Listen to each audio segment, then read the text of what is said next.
Hello everyone, আমি শিউলি। আমার নতুন আর একটা ভ্লগে আপনাদের অনেক অনেক স্বাগত। আমরা পার্ক থেকে বেরিয়ে তারপর দক্ষিণ দিকে চলে এসেছি অন্নদান কমপ্লেক্সের সামনে। তো এইখানে কিন্তু সম্পূর্ণ বিনামূল্যে প্রসাদ দেওয়া হয়। হ্যাঁ, তবে টিকিট কাটার সময় কিন্তু সকাল 7টা, আর যে 3বার খাবার দেওয়া হয় সেটা সকাল 9টায় একবার, দুপুর 12টায় একবার, আবার সন্ধ্যা 7টায় আর একবার। কপালে থাকলে যা হয় আর কি।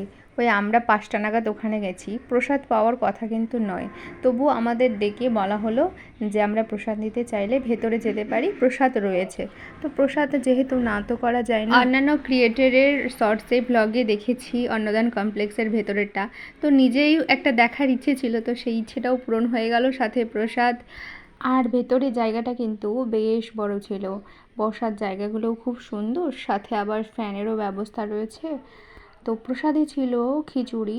প্রসাদ নেওয়ার পর নির্দিষ্ট জায়গায় বসে কিন্তু সবাই প্রসাদটা খেতে পারে, আর সাথে জলেরও ব্যবস্থা রয়েছে। প্রসাদ খাওয়ার পরেই সেই থালাটাকে কিন্তু আবার নিজেকেই পরিষ্কার করে রাখতে হবে, এটা এখানে নিয়ম, আর যেটা উচিত সবার করা। আমরা প্রসাদ খেয়ে তারপরে থালাটাকে পরিষ্কার করে নির্দিষ্ট স্থানে রেখে আমরা বেরোলাম। এর চারপাশে কিন্তু বেশ জায়গা জুড়ে নানা রকম সবজিও চাষ করা হয়। আর হ্যাঁ, এখানে কিন্তু বৈষ্ণব সেবা করানো হয়।